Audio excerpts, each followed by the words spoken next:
यहाँ पे बच्चों हम आपके साथ चर्चा करते हैं हाइट एंड डिस्टेंस की, लेकिन इस बार हम हाइट एंड डिस्टेंस आपको सॉल्व करवा रहे हैं। आपकी जो बुक है RS अग्रवाल, उससे हम आपको हाइट एंड डिस्टेंस के सारे क्वेश्चन एक एक करके सॉल्व करवाते हैं। तो आपको हेडिंग डालनी होगी, this is your height and distance. लेकिन बच्चों याद रखिएगा, हम लोग यहाँ पर बुक अभी एनसीईआरटी नहीं यूज कर रहे हैं। जो बुक है वो आपकी है RS, तो हम लोग RS को यूज करके सारे क्वेश्चंस करेंगे। तो सबसे पहला क्वेश्चन आपको RS से पढ़ना होगा, उसमें लिखा क्या है।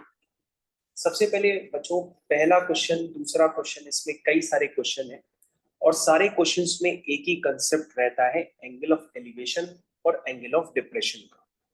तो बच्चों मैंने आपको ये बातें पहले भी बताई हुई है कि ये आपका हॉरिजॉन्टल है, और हॉरिजॉन्टल से अगर आप देखते हैं नीचे से ऊपर की तरफ, तो इसको हम लोग कहते हैं एंगल ऑफ एलिवेशन। क्या कहते हैं? अगर हम नीचे से ऊपर की तरफ देखते हैं तो उसको हम कहते हैं एंगल ऑफ एलिवेशन। लेकिन बच्चों अगर हम ऊपर से नीचे की तरफ देखते हैं तो उसको हम लोग क्या कहते हैं? Angle of depression. This is known as angle of elevation. क्या कहते हैं? Angle of elevation. और बच्चों इसको हम लोग कहते हैं एंगल ऑफ डिप्रेशन। क्या कहते हैं? Angle of depression. तो बच्चों पूरी ट्रिग्नोमेट्री में इन दो तरह के एंगल्स का मेन रोल होता है। और अगर आप क्लास 10th में अभी रिसेंटली पहुंचे हैं तो मैं आपको बता दूं, हाइट एंड डिस्टेंस का एक क्वेश्चन आपके बोर्ड एग्जाम में जरूर आता है, जिसका वेटेज 4 से 5 नंबर का होता है। तो आप ध्यान से देखिएगा। पहला क्वेश्चन में स्टार्ट करता हूँ। उसमें लिखा हुआ है, a tower stands vertically on the ground. जो टॉवर है वो ग्राउंड पे खड़ा है वर्टिकली। ऑब्वियस सी बात है बच्चों, टॉवर लेटा हुआ थोड़ा ना होगा, टॉवर तो वर्टिकली होगा। लेकिन हम टॉवर को टॉवर की तरह ना बना करके एक वर्टिकल लाइन बनाते हैं हमेशा के लिए। A tower stands vertically on the ground from a point on the ground which is 20 meter away from the foot of tower। तो बच्चों ये हो गया टॉवर का फुट। इसको क्या कहेंगे? टॉवर का फुट। और टॉवर के फुट से कितना दूर? 20 मीटर की दूरी पर एक पॉइंट। उस पॉइंट का नाम तो मेरे को पता नहीं, तो मैं उस पॉइंट को ए मान लेता हूँ। तो क्या लिखा था? From a point on the ground which is 20 metre away from the foot of tower, the angle of elevation of its top is found to be 60 degree.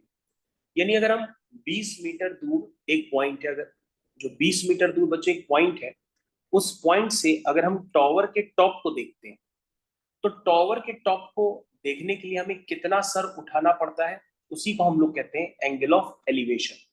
तो बच्चों कितना सर उठाना पड़ता है? 60 डिग्री। ठीक है। तो पूछ रहा है तो बताओ टॉवर की हाइट कितनी हो। तो बच्चों ये टॉवर की हाइट निकल आई। अब कई बच्चों के मन में आता है कि सर ये बताइए कि हम लोग हाइट एंड डिस्टेंस क्यों पढ़ते हैं, इसका क्या रोल होता है कोई? तो बच्चों बिल्कुल इसका रोल होता है। इसका रोल होता है हाइट एंड डिस्टेंस का, जो आर्किटेक्चर वाले स्टूडेंट होते हैं वो उसको यूज करते हैं, यानी कि जो सिविल इंजीनियरिंग करते हैं, आर्किटेक्चर करते हैं। और मैं आपको जानकारी के लिए बता दूं, जो आईआईटी हमारी संस्था है वो दो तरह के पेपर कंडक्ट करती है, पेपर 1 और पेपर 2। जो पेपर 1 होता है वो इंजीनियरिंग वाले बच्चों के लिए होता है, और जो पेपर 2 होता है वो आर्किटेक्चर वाले बच्चों के लिए होता है। उसमें ये हाइट एंड डिस्टेंस का मेन रूल आता भी है। तो बच्चों आपने ये पूरा डायग्राम बनाया, और main role height and distance में डायग्राम का ही होता है। तो ये आपका हो गया फर्स्ट क्वेश्चन। अब बच्चों इस फर्स्ट क्वेश्चन को अगर आप समझ चुके हैं, तो आपको टॉवर की हाइट निकालनी है, तो आपको दिमाग में आना चाहिए कि सर ने गला फाड़ फाड़ के बताया है कि एंगल के सामने वाली साइड को हम लोग क्या कहते हैं? उसको हम लोग कहते हैं परपेंडिकुलर। क्या कहते हैं? परपेंडिकुलर। और जो सबसे बड़ी साइड होती है उसका नाम होता है हाइपोटेनियस। और बच्चों जो तीसरी वाली साइड होती है उसका नाम होता है बेस। तो बच्चों कोई भी एंगल जो फॉर्म होता है उसके सामने वाली साइड क्या होती है? परपेंडिकुलर। और जहां पे देखो, ये बच्चों मैं दिखाता हूं, एंगल के सामने वाली साइड परपेंडिकुलर, जहां 90 डिग्री फॉर्म होता है उसके सामने हाइपोटेनियस, और तीसरी जो भी साइड बचेगी उसको हम लोग बेस कहते हैं।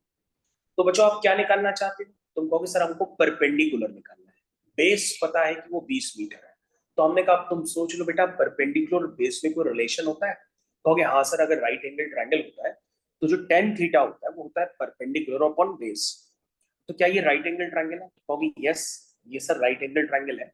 और अगर ये राइट एंगल ट्रायंगल है तो तुम बता दो कि वो राइट एंगल कहां पर है, तो तुम कहोगे सर वो एंगल सी पर है। तो एंगल सी आपका क्या है 90 डिग्री, दैट मींस ये आपका राइट एंगल ट्रायंगल है। तो उसमें आप क्या लगा सकते हैं tan थीटा, tan थीटा मतलब tan 60, tan 60 बच्चों क्या होगा परपेंडिकुलर अपॉन बेस, ये बच्चों मैंने लिख दिया। tan 60 की वैल्यू होती है बच्चों √3 is equal to h upon 20, और बच्चों अगर हम इसको क्रॉस मल्टीप्लाई कर देते हैं तो h की वैल्यू हो जाएगी √3 इंटू 20 या 20 √3। क्या आप इन सब बातों से सहमत है कि h की वैल्यू कितनी आएगी 20 √3। और बच्चों जो √3 होता है उसकी वैल्यू होती है 1.732। तो बच्चों आप अपना आंसर लिखना चाहें तो 20 √3 भी लिख सकते हैं, लेकिन कभी कभी आपको क्वेश्चन के साथ या इंस्ट्रक्शंस में बोर्ड एग्जाम में √3 की वैल्यू गिवन होगी 1.732, तो आप उसको प्लेस करके हाइट को पूरा भी निकाल सकते हैं मल्टीप्लाई करके, तो ये हाइट मीटर में आपकी कैलकुलेट होकर भी आ जाएगी। तो बच्चों ये आपका था RS अग्रवाल का क्वेश्चन नंबर 1। तो जिन बच्चों के पास RS अग्रवाल है वो बुक को क्वेश्चन नंबर 1 में देखें जरा, तो आपको पूरा समझ में आएगा। हालांकि मैंने क्वेश्चन पूरा रीड करके भी बताया है, लेकिन जिन बच्चों के पास अभी बुक नहीं है तो कोई बात नहीं, आप हमको कमेंट सेक्शन में लिख करके दीजिए, तो मैं आपको बुक का PDF प्रोवाइड कर दूंगा जिससे आप इजीली क्वेश्चन जल्दी सॉल्व कर पाएंगे। और बच्चों क्लास के बाद जैसा कि मैं हर बार आपको ये सॉल्यूशन शेयर करता हूँ, मैं सॉल्यूशन भी आपको शेयर कर दूंगा। तो दूसरा क्वेश्चन रीड करते हैं, height and distance RS Agarwal page number 657। तो बच्चों आपका दूसरा क्वेश्चन है, a kite is flying at a height of 75 metre from the level ground. ठीक है बच्चों, काइट का मतलब हुआ पतंग। कैसी पतंग? अब कटी पतंग है कि जुड़ी पतंग है, ये तो क्वेश्चन पढ़ के ही पता पड़ेगा। अगर पतंग उड़ रही है तो इसका मतलब देख लेते हैं कितने मीटर की हाइट पे उड़ रही है। कहोगे सर 75 मीटर की हाइट पे पतंग उड़ रही है। तो kite is flying at a height of 75 metre from the level of ground. बच्चों मैंने आपको ग्राउंड भी बना दिया, ये आपका ग्राउंड हो गया। Attach to a string inclined at 60 degree to the horizontal. बच्चों ये जो आपकी काइट यानी कि जो आपकी पतंग है वो ये रेड कलर से मैंने इंडिकेट कर दिया है, और ये पतंग जो है ग्राउंड पर किसी पॉइंट से, मैं क्वेश्चन आपको रीड कर रहा हूं, a kite is flying at a height of 75 meter from the level ground attached to string। बच्चों ये एक धागे से जुड़ी हुई है, और जो धागा है बच्चों जो धागा है वो कितना हॉरिजॉन्टल से इंक्लाइंड है, ये बच्चों हॉरिजॉन्टल होता है, हॉरिजॉन्टल से कितना इंक्लाइंड है धागा वो 60 डिग्री। तो पूछ रहा find the length of the string.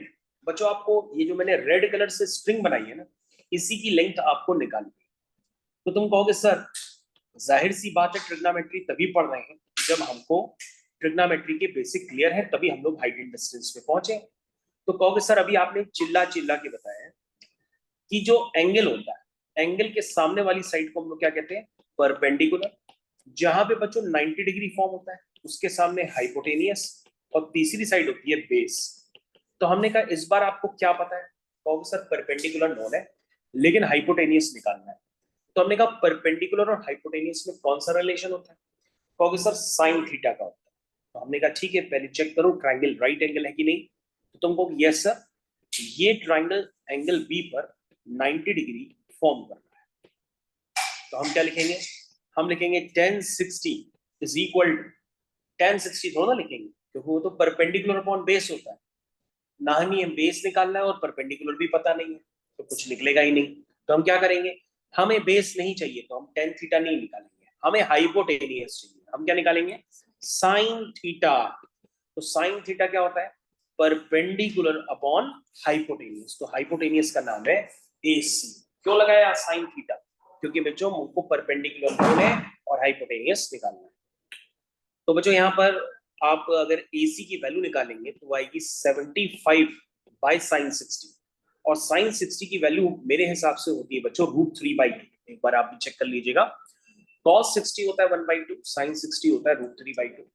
तो यहां से बच्चों AC आ जाएगा 150/√3। कितना आ जाएगा 150/√3। और बच्चों अगर हम इसको रैशनलाइज कर देंगे तो ये और जल्दी सॉल्व हो जाएगा, क्योंकि रियल नंबर सीखना तो आप जानते ही हैं कि रैशनलाइज किस तरह से किया जाता है। तो बच्चों हो गया 3 5 15 0 50√3, ये बच्चों आपका आंसर हो जाएगा। क्या हो जाएगा? 50√3, ये आपका फुल एंड फाइनल आंसर हो जाएगा। और अगर आप चाहें तो आंसर को निकालने के लिए 1.732 रूट की वैल्यू पुट कर दें तो भी ये आंसर निकल आएगा। तो मेरे ख्याल से सारे बच्चों को ये क्वेश्चन बहुत अच्छे से क्लियर हो गया होगा। ये क्वेश्चन नंबर 2 मैंने अभी आपके साथ किया था और ये क्वेश्चन नंबर 2 RS अग्रवाल से था। चलिए बच्चों क्वेश्चन नंबर 3 देखते हैं। क्वेश्चन नंबर 3 CBSE 2013 का है और आगे सी लिखा हुआ है। बच्चों कभी भी आगे सी लिखा हो तो कंपार्टमेंट का पेपर होता है। कंपार्टमेंट बच्चों वही भी देते हैं जो किसी एक सब्जेक्ट में फेल हो जाते हैं। तो ये कंपार्टमेंट में आया हुआ क्वेश्चन है, इसलिए 2013 के आगे क्या लिखा है? सी लिखा है। An observer 1.5 metre is tall. बच्चों एक ऑब्जर्वर है, उसकी भी हाइट है, वो 1.5 फुटिया है। कितना है? 1.5 फुटिया, यानी कि 1.5 metre tall, is 30 metre away from a chimney. Chimney है बच्चों, चिमनी। एक बच्चों क्लास में बच्चा भी है 11th में, उसका नाम है चिन्मय, लेकिन ये बच्चों चिन्मय नहीं है, ये चिमनी है। चिमनी कहाँ यूज होती है? जहां बच्चों ईंटें वगैरह बनते हैं ना, तो वहां पे चिमनी लगी होती है और चिमनी से धुआं निकलता है। तो 1.5 मीटर टॉल एक ऑब्जर्वर है, वो ऑब्जर्वर चिमनी से कितना मीटर दूर है? 30 मीटर दूर है। The angle of elevation of the top of the chimney from his eyes. तो बच्चों टॉवर आपको पता है, टॉवर का टॉप ये है, ऑब्जर्वर की आंख कहाँ होगी? ऊपर होगी। ऑब्जर्वर के पैर कहाँ होंगे? नीचे होंगे। एंगल ऑफ एलिवेशन कहाँ बनता है? आंखों पे ही बनता है, क्योंकि वहीं से वो ऑब्जर्व करेगा। तो क्वेश्चन में आपके पास सीधा सीधा लिखा हुआ है, an observer 1.5 meter tall is 30 meter away from a chimney. The angle of elevation of the top of the chimney from his eyes is 60 degree. Is 60 degree. Is 60 degree. ठीक है? कितना है? 60 डिग्री। तो ये बच्चों कितना है आपका? Angle of elevation 60 degree. कह रहा find the height of the chimney. तो बच्चों चिमनी की हाइट निकालनी है, तो निकल आएगी। बच्चों ये 1.5 है तो ये भी 1.5 होगा। ठीक है, अब चिमनी की हाइट निकालनी है, तो बच्चों मैं आपको शॉर्ट में रिव्यू कर देता हूं। आप ये वाली हाइट निकालना और इस वाली हाइट में 1.5 मीटर ऐड कर दो, तो आपके पास टोटल हाइट आ जाएगी चिमनी की। और बच्चों एच को निकालने के लिए आपके पास सीधा सा कंसेप्ट है कि आपके पास क्या है? एक राइट एंगल ट्रायंगल है, और राइट एंगल ट्रायंगल में आपके पास क्या गिवन है? बेस गिवन है। बाय कंस्ट्रक्शन नीचे भी 30 होगा, ऊपर भी 30 होगा। तो आप क्या लगा दोगे इसमें? tan 60। tan 60 होगा परपेंडिकुलर अपॉन बेस, तो tan 60 कितना होता है? √3 h अपॉन 30। तो यहां से h की वैल्यू आ जाएगी 30√3। और बच्चों चिमनी की जो टोटल हाइट होगी वो कितनी होगी? टोटल हाइट जो हो जाएगी बच्चों चिमनी की, हो जाएगी h प्लस 1.5, होगी 30√3 प्लस 1.5। तो बच्चों ये आपका फुल एंड फाइनल आंसर हो जाएगा। तो बाकी बच्चों हम लोग क्लास में चलते हैं, बाकी क्वेश्चन डिस्कस करते हैं। Thank you.